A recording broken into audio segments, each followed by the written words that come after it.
Avant de commencer, dites-nous en commentaire quelle heure il est et d'où vous nous regardez. Commençons. Tu as l'intention d'insérer cela à l'intérieur de moi? La gigantesque épouse par correspondance se figea instantanément, le sang se glaçant dans ses veines. Le cow-boy lui adressa un sourire avant de déclarer d'une voix assurée que c'était la chose la plus énorme qu'elle ne verrait jamais de toute sa vie. Les mains massives de Martha Cunningham tremblaient de manière incontrôlable alors qu'elle fixait la boîte en bois que son nouveau mari s'apprêtait à ouvrir pour leur nuit de noces. Du haut de ses 6 pieds et 2 pouces, elle s'était pétrifiée au moment précis où Jesse Hartford avait prononcé ces mots fatidiques affirmant qu'il avait besoin de mettre cela en elle. Cette fiancée géante était arrivée dans le Montana en s'attendant à trouver un simple vacher avec une modeste exploitation, mais lorsque Jesse sourit et souleva de cette boîte un objet si colossal qu'il lui arracha un halètement de stupeur, il murmura que c'était le plus grand qu'elle verrait jamais et que cela allait entrer en elle ce soir, qu'elle y soit préparée ou non. Qu'est-ce que Jesse Hartford comptait introduire dans sa gigantesque épouse pour qu'une femme qui n'avait jamais reculé devant rien se fige ainsi de terreur absolue? Et pourquoi ce cow-boy, qui lui arrivait à peine à l'épaule, souriait-il comme s'il venait de remporter le trophée le plus précieux du territoire du Montana? Ce que Martha ignorait encore, c'est que la chose que Jesse s'apprêtait à placer en elle n'était pas du tout ce qu'elle redoutait, mais quelque chose de bien plus vaste, de bien plus effrayant, et qui transformerait à jamais tout ce qu'elle croyait savoir sur sa propre existence. Qu'est-ce qui pouvait bien paralyser une femme d'une telle stature et que dissimulait ce cow-boy dans cette mystérieuse boîte? Et que voulait-il dire en affirmant que c'était le plus gros qu'elle n'ait jamais vu? Revenons 12 heures plus tôt, à l'instant précis où tout a basculé. Le quai de la gare de Sweetwater, dans le Montana, grouillait de marchands et d'éleveurs venus récupérer leurs approvisionnements, mais chaque personne présente cessa ses activités lorsque Martha descendit du train. Elle avait l'habitude des regards fixes, elle qui, depuis l'âge de 14 ans, dépassait comme une mauvaise herbe indésirable tous les garçons de Boston dont personne ne voulait dans son jardin. Ses 6 pieds et 2 pouces de muscles et de courbes faisaient chuchoter le mot contre nature aux dames de la haute société derrière leurs éventails délicats. Son père avait coutume de dire qu'elle était bâtie pour la survie et non pour les salons de réception, mais à sa mort, il ne lui laissa que des dettes et une belle-mère qui considérait Martha comme un meuble trop encombrant pour passer par l'embrasure de la porte. 3 mois plus tard, cette belle-mère vendit tout ce qu'il possédait, empocha l'argent et ordonna à Martha de trouver sa propre voie. Alors Martha fit ce que font les femmes désespérées, elle devint une épouse par correspondance pour un cow-boy du Montana qui écrivait dans ses lettres avoir besoin d'une femme de caractère et aux mains solides. Elle avait pleuré en lisant cette phrase, non pas parce qu'elle était romantique, mais parce que c'était la première fois que quelqu'un décrivait sa force comme autre chose qu'une monstrueuse difformité. À présent, elle se tenait sur ce quai avec sa malle abîmée et sa robe élimée jusqu'à la corde, scrutant la foule à la recherche de Jesse Hartford, l'homme qui avait écrit 4 mois de lettres magnifiques sur les couchers de soleil du Montana, les convois de bétail et la construction d'une vie simple, l'homme qui n'avait jamais demandé une seule fois à quoi elle ressemblait physiquement. Puis elle l'aperçut enfin. Il était petit, mesurant peut-être 5 pieds les bons jours, le visage buriné marqué par le soleil et les mains calleuses serrant un chapeau avec une nervosité évidente. Lorsque leurs regards se croisèrent, l'estomac de Martha se noua car elle vit la réalisation se produire en temps réel sur le visage de son futur mari, son épouse par correspondance était une géante. Elle se prépara mentalement au dégoût, à l'horreur à peine dissimulée et aux excuses balbutiées évoquant une terrible erreur, mais Jesse Hartford se contenta de sourire doucement et chaleureusement, comme du miel coulant d'une cuillère. Puis il s'avança vers elle et Martha remarqua alors quelque chose qui lui serra la gorge, il se fichait éperdument qu'elle le domine de toute sa hauteur et que tout le monde sur ce quai les dévisage. Il levait simplement les yeux vers elle comme si elle était exactement ce qu'il espérait depuis toujours. « Mademoiselle Cunningham, dit-il d'une voix grave et posée, vous êtes encore plus belle que je ne l'imaginais. » Martha eut le souffle coupé par ce mot, « belle ». Quand l'avait-on déjà qualifiée de belle? Elle baissa les yeux vers ce petit cow-boy au regard bienveillant, attendant la chute, la blague cruelle, les rires qui suivaient toujours, mais Jesse continuait de sourire. Il fit alors quelque chose qui brisa complètement ses défenses, il s'étira vers le haut pour lui prendre doucement la main et murmura « Bienvenue à la maison, Martha », et elle réalisa qu'il était sincère. Cet étranger qui lui arrivait à peine au menton venait de la trouver belle et de l'accueillir chez lui. Ne sachant si elle devait pleurer ou s'enfuir en courant, elle resta simplement là, figée, pendant que Jesse chargeait sa malle sur un chariot qui semblait bien trop coûteux pour un simple éleveur de bétail. Le trajet vers sa propriété aurait dû l'alerter, car ils passèrent devant des hectares et des hectares de pâturage, franchirent des portails marqués d'un H élaboré et croisèrent des ouvriers qui soulevaient leurs chapeaux et appelaient Jesse patron comme s'il possédait la moitié du territoire. Mais Martha, qui avait grandi dans la pauvreté et passé les 3 dernières années à récurer les sols d'une pension de Boston pour 75 cents par semaine, ne reconnut pas la richesse qui s'étalait devant elle à travers le paysage du Montana comme un royaume jusqu'à ce qu'ils franchissent la dernière colline. Et Martha vit la maison. Ce n'était pas une cabane, ni une modeste ferme, mais une demeure à 2 étages avec une véranda panoramique, des écuries qui semblaient plus grandes que tous les bâtiments où elle avait vécu et des fenêtres qui captaient le soleil couchant comme si elles étaient faites d'or pur. « C'est à vous » murmura-t-elle, et sa voix sembla toute petite pour la première fois de sa vie. Le sourire de Jessie vacilla juste une seconde, puis il la regarda avec une lueur féroce dans les yeux et corrigea doucement, « À nous. Depuis ce matin, c'est à nous, Martha. » C'est à ce moment-là qu'elle sut. Jesse Hartford n'était pas un simple cow-boy. Il était riche, puissant, important, et pour une raison qu'elle ne pouvait comprendre, il l'avait choisi, elle, une femme géante ne possédant rien d'autre qu'une malle cabossée et 4 mois de lettres écrites par un employé des chemins de fer car elle savait à peine lire. Les mains de Martha commencèrent à trembler, car elle avait appris il y a longtemps que lorsque quelque chose semble trop beau pour être vrai, c'est généralement le cas. Et les hommes comme Jesse Hartford n'épousent pas des femmes comme elle à moins de vouloir quelque chose. La question était, quoi? Le mariage se déroula si vite que Martha s'en souvenait à peine. Une minute, elle se tenait dans l'énorme salon de Jessie, essayant de ne rien toucher de précieux, et la suivante, elle était devant un pasteur, la main de Jessie enveloppant la sienne, ses doigts faisant à peine la moitié du tour de sa paume, promettant d'aimer et d'honorer jusqu'à la mort. Les seuls témoins étaient 2 ouvriers agricoles qui regardaient Martha comme une curiosité de foire et une femme nommée Clara Bennett qui observait toute la cérémonie avec des yeux de serpent évaluant une souris. Clara était tout ce que Martha n'était pas, petite, délicate, vêtue de soie émeraude qui coûtait probablement plus que ce que Martha avait gagné dans toute sa vie. Elle avait une peau de porcelaine et des cheveux dorés arrangés en boucles parfaites.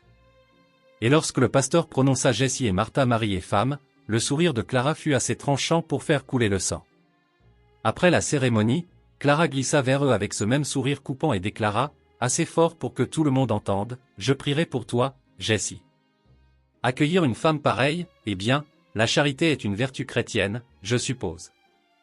Les mots frappèrent Martha comme un coup de poing dans l'estomac. Bien sûr, c'était cela, de la charité.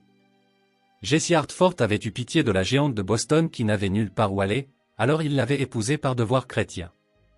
Il prévoyait probablement de la coller à la cuisine ou de la mettre au travail dans les champs où quelqu'un de sa taille avait sa place. Mais si Martha s'attendait à de la distance après la cérémonie, elle avait tort. Jessie lui prit la main à nouveau, si doucement, comme si elle était faite de quelque chose de précieux au lieu de bois brut et de clous, et la guida à travers la maison. Chaque pièce était plus grande que la précédente, avec des parquets en bois poli, des meubles qui semblaient sortir de catalogue et une cuisine avec un poêle en fonte si neuf qu'il brillait encore. « C'était la maison de ma mère », dit Jessie doucement alors qu'il montait les escaliers. Elle a conçu chaque centimètre, l'a construite pour durer. Il s'arrêta devant une porte fermée et quelque chose dans son visage changea, devenant distant et plein d'une vieille douleur. « C'était censé être la chambre du bébé, murmura-t-il. Ma femme Sarah, elle est morte il y a 3 ans. Elle est notre bébé. » L'accouchement les a emportés tous les 2. La gorge de Martha se serra. Elle comprit alors qu'ils étaient tous 2 des êtres brisés essayant de se reconstruire. Jessie avait perdu une femme et un enfant. Martha avait perdu tout le reste. 2 âmes abîmées qui s'étaient trouvées à travers 1000 kilomètres de solitude et de désespoir. « Je suis désolée, » murmura-t-elle, et elle le pensait de tout son être. Jessie leva les yeux vers elle et quelque chose passa entre eux, une reconnaissance, une compréhension comme 2 personnes marchant dans l'obscurité et voyant enfin une autre lumière. « Ne sois pas désolée, » dit Jessie d'une voix rauque. « Tu es là maintenant, Martha. C'est tout ce qui compte. » Il lui montra la chambre en dernier. Leur chambre. Elle était immense, avec des fenêtres donnant sur le ranch et un lit si large que Martha se demanda s'il avait été construit spécialement. « Je vais te laisser le temps de te rafraîchir, » dit Jessie en reculant vers la porte. « Prends tout le temps dont tu as besoin, je serai en bas. » Puis il disparut et Martha se retrouva seule dans une chambre qui valait plus que toute son enfance réunie. Elle se tenait là dans sa robe de mariée, la seule chose décente qu'elle possédait, empruntée à la propriétaire de la pension, et essayait de respirer à travers la panique qui montait dans sa poitrine car elle savait ce qui allait suivre. Elle avait entendu les filles de la pension parler des nuits de noces dans des murmures qui rendaient la chose terrifiante, douloureuse et inévitable. Et chaque histoire tordait l'estomac de Martha car comment quelqu'un d'aussi petit que Jessie pourrait-il même s'y prendre avec quelqu'un comme elle? Serait-il dégoûté? Lui ferait-il mal en essayant? Réaliserait-il qu'il avait fait une terrible erreur et la renverrait-il au matin? Ses mains tremblaient si fort qu'elle ne parvenait pas à défaire les boutons au dos de sa robe. Elle ne pouvait pas les atteindre. Elle resta juste là, piégée dans la soie empruntée alors que le soleil se couchait dehors et que les ombres remplissaient la pièce. C'est alors que Jessie frappa. Doux, poli, comme s'il demandait la permission d'entrer dans sa propre chambre. « Martha, puis-je entrer ?» Sa voix était si douce qu'elle lui donna envie de pleurer. Elle ne pouvait pas parler, pouvait à peine respirer, mais elle réussit à murmurer un oui qui ressemblait à une reddition. La porte s'ouvrit et Jessie entra en portant une boîte en bois, sculptée, magnifique, ancienne. Il la posa soigneusement sur le lit et se tourna pour lui faire face. Et la tendresse dans ses yeux donna à Martha l'envie de courir. L'envie de sauter par la fenêtre et de courir jusqu'à atteindre Boston ou l'océan ou n'importe quel endroit où elle pourrait être seule avec sa honte. « J'ai besoin de te montrer quelque chose, » dit Jessie calmement. Et il était nerveux. Réellement nerveux. Ses mains tremblaient alors qu'il touchait la boîte. « Avant que quoi que ce soit d'autre ne se passe entre nous, j'ai besoin que tu comprennes ce que tu signifies pour moi. » Le cœur de Martha martelait contre ses côtes. Elle avait déjà vécu cela. Des hommes différents, des villes différentes, mais toujours le même moment où ils révélaient ce qu'ils voulaient vraiment. Le contrôle, la soumission, la preuve que même une femme géante pouvait être réduite à se sentir petite, impuissante et utilisée. Elle se prépara alors que Jessie ouvrait la boîte avec des mains tremblantes. Et puis elle se figea parce qu'à l'intérieur, ce n'était pas ce à quoi elle s'attendait. Pas même proche. Une bague en émeraude reposait, nichée dans du velours noir. La pierre était si énorme qu'elle captait la lumière de la lampe comme un morceau piégé du ciel du Montana. À côté se trouvaient des papiers pliés avec des sceaux officiels et des tampons légaux qui semblaient importants. Jessie souleva la bague en premier et ses mains tremblaient toujours. « C'était celle de ma grand-mère, » dit-il, et sa voix se brisa. « Puis celle de ma mère, puis celle de Sarah, la femme que j'aimais avant toi. » Martha fit un pas en arrière. Puis un autre. Les larmes lui brûlaient les yeux et la gorge parce que bien sûr, tout cela concernait sa femme morte. Il voulait que Martha porte la bague d'une morte. Qu'elle joue à la dinette et prétende être quelque chose qu'elle ne pourrait jamais être. Délicate, petite, digne d'un héritage de la famille Hartford. « Je ne peux pas, » murmura-t-elle, et les mots sortirent brisés. « Je ne peux pas être elle, Jessie. Je ne peux pas être petite et jolie et tout ce que tu as perdu. Je ne peux pas me rétrécir pour entrer dans les bijoux d'une femme morte. » Sa voix montait maintenant. Toute la peur et la honte se déversaient comme du poison. « Je ne suis pas délicate. Je ne suis pas raffinée. Je suis juste une monstrueuse géante de Boston qui sait à peine lire. Et je ne sais pas pourquoi tu m'as épousée. Mais je ne peux pas être ce que tu veux parce que je suis trop. J'ai toujours été trop. Et je suis désolé, mais je ne peux pas arrêter. » La voix de Jessie craqua à travers la pièce comme le tonnerre. « Arrête juste, Martha. » Jessie traversa la pièce en 3 enjambées. Et même debout, il devait lever les yeux pour croiser son regard. Son visage était féroce, presque en colère, mais pas contre elle, contre quelque chose d'autre entièrement. « Tu crois que je veux que tu sois petite ?» Sa voix tremblait. « Tu crois que je t'ai fait venir jusqu'au Montana pour que tu puisses te rétrécir et disparaître ? Martha, je t'ai choisie parce que tu n'es pas petite.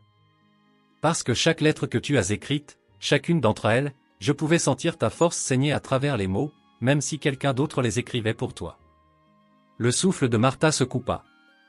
Il savait. Il savait qu'elle ne savait pas bien lire et il s'en fichait. « Je pouvais sentir ton courage, » continua Jessie. Et maintenant, c'était lui qui avait les larmes aux yeux. Ton refus de t'excuser de prendre de la place dans ce monde. Ta détermination à survivre même quand tout le monde te disait que tu ne rentrais pas dans le moule. Et j'ai pensé, mon Dieu, j'ai prié pour que peut-être tu sois assez forte pour ce dont j'avais besoin.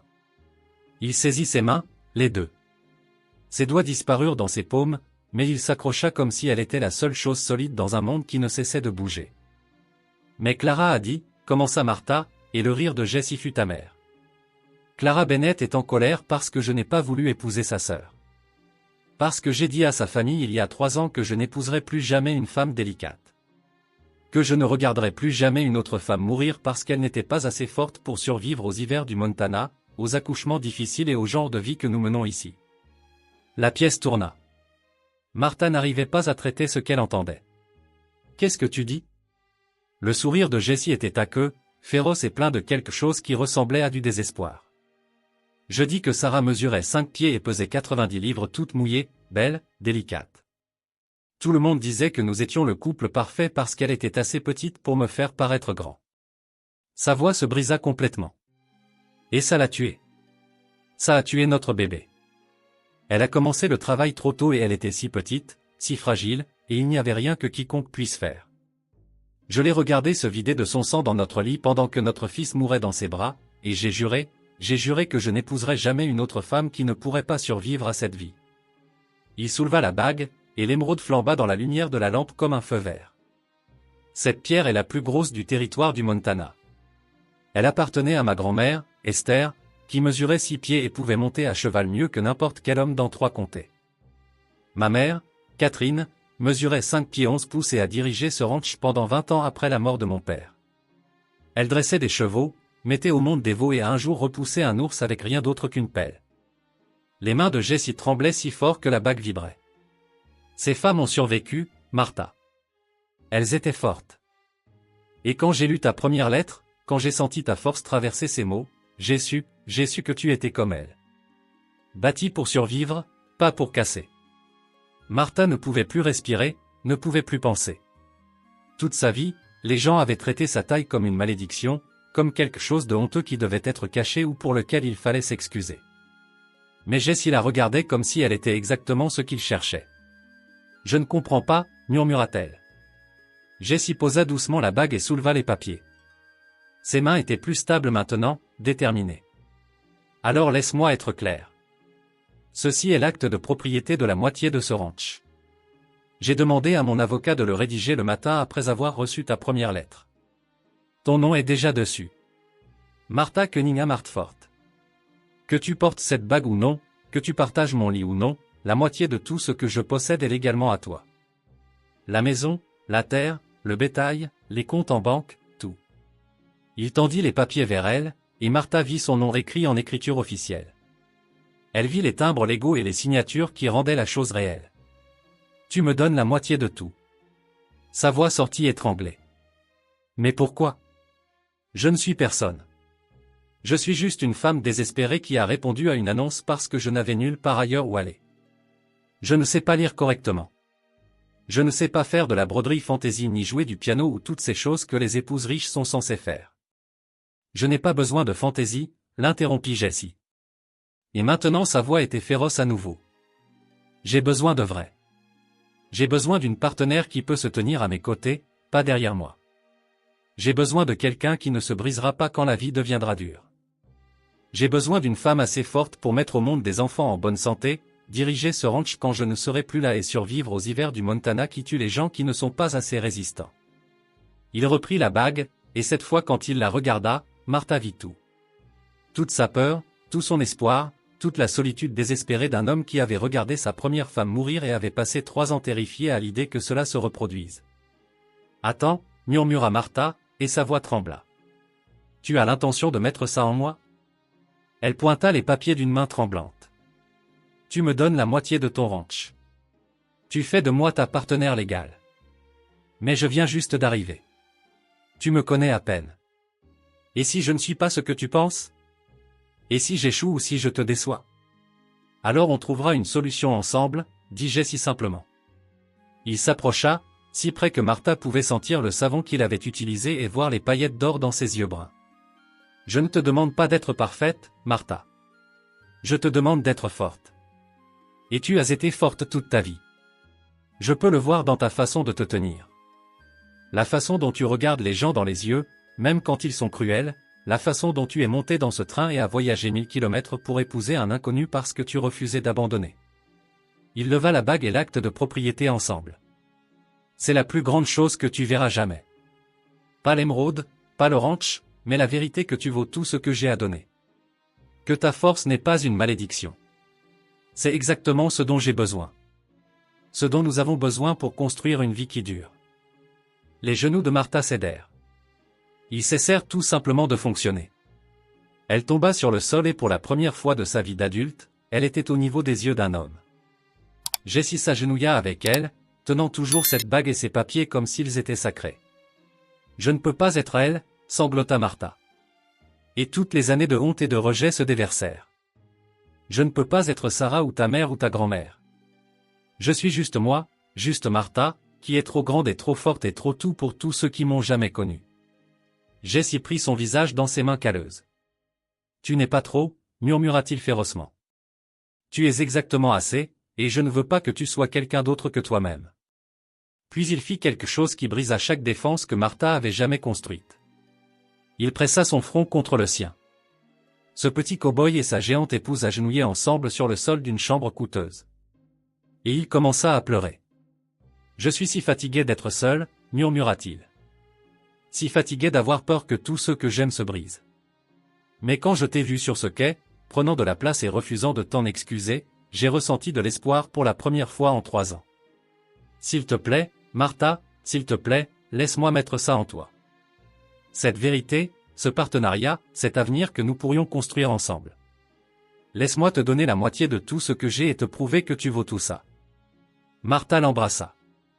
Elle ne l'avait pas prévu, n'y avait pas pensé, elle saisit juste le visage de Jessie dans ses mains massives et l'embrassa avec chaque once de solitude, d'espoir et de gratitude désespérée qui s'était accumulée en elle depuis 28 ans. Il lui rendit son baiser comme si elle était de l'air et qu'il était en train de se noyer. Quand ils se séparèrent enfin, tous deux pleuraient et riaient, le chapeau de Jessie était tombé quelque part et les cheveux de Martha se détachaient de leurs épingles. « Alors, à propos de cette bague, » dit Jessie, la voix tremblante mais le sourire s'agrandissant. « C'est un peu non conventionnel, mais je l'ai fait mettre à ta taille spécifiquement pour toi. » Martha le fixa. « Comment connaissais-tu ma taille ?» Le sourire de Jessie devint penaud.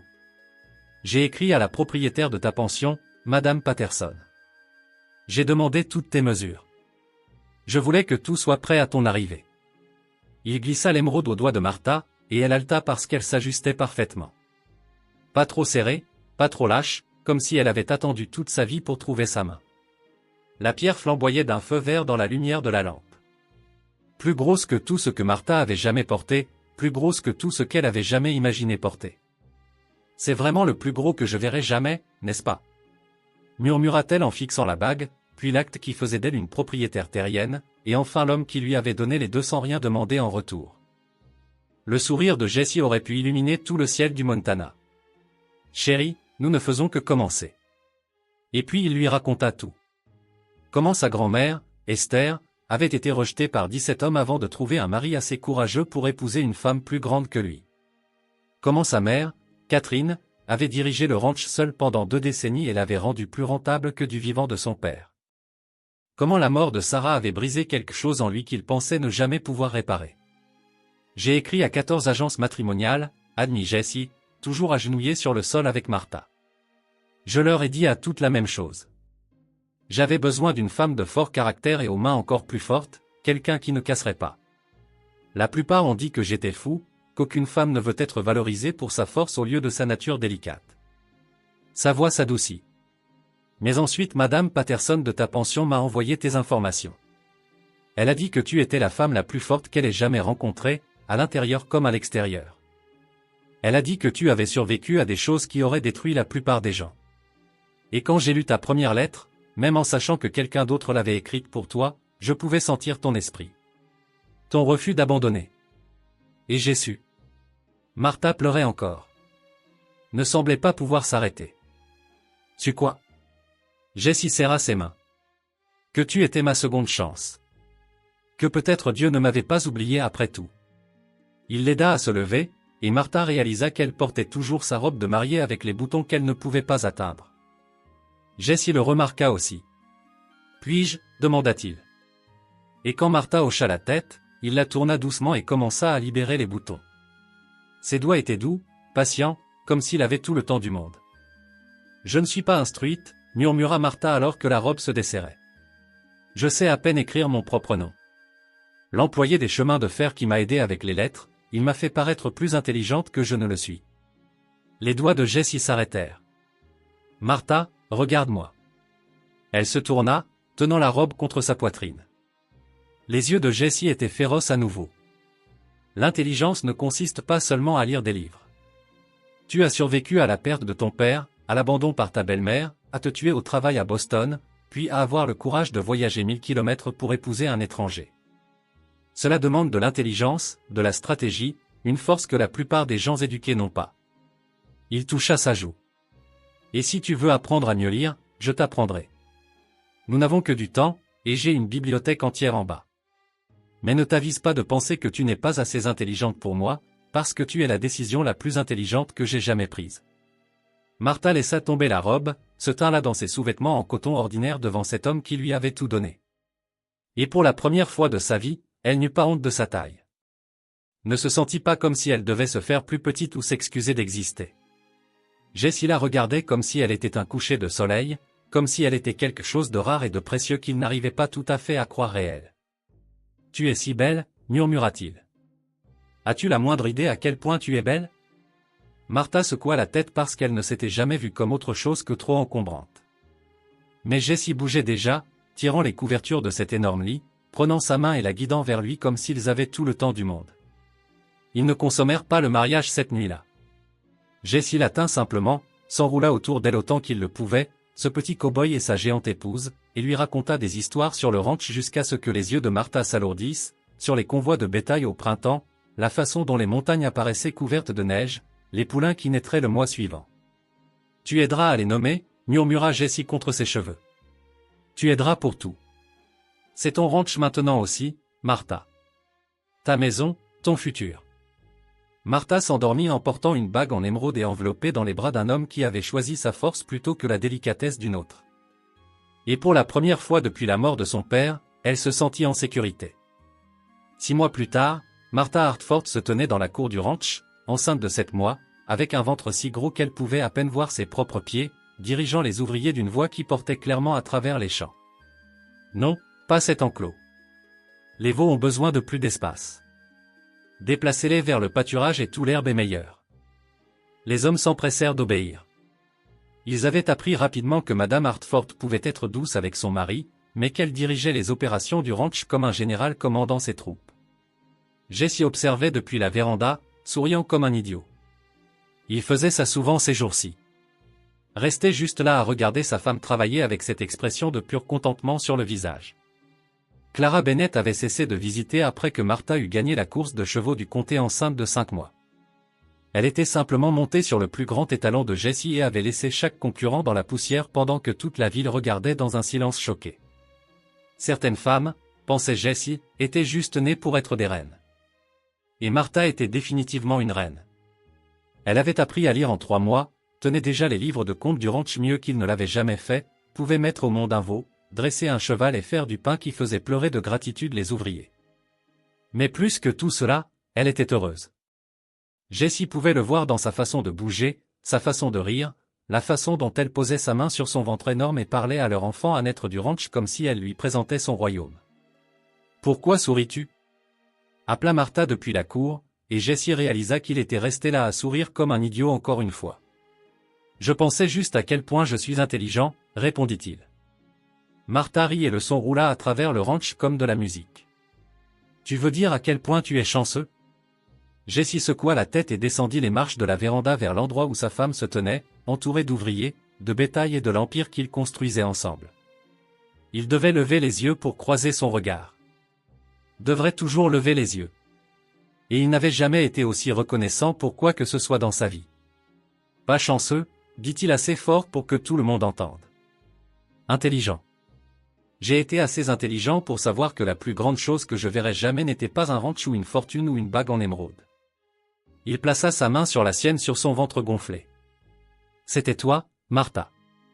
Ta force, ton courage, ton refus d'être rien de moins qu'exactement qui tu es. Les yeux de Martha s'emplirent de larmes, mais elle souriait. Le plus grand que je verrai jamais, murmura-t-elle. Et ils savaient tous les deux qu'elle ne parlait plus de la bague.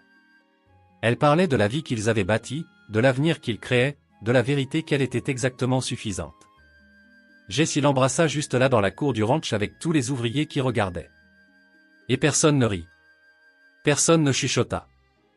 Ils sourirent juste et retournèrent au travail parce que tout le monde au ranch Hartford connaissait la vérité. Parfois, les plus grandes bénédictions arrivent dans les paquets les plus forts.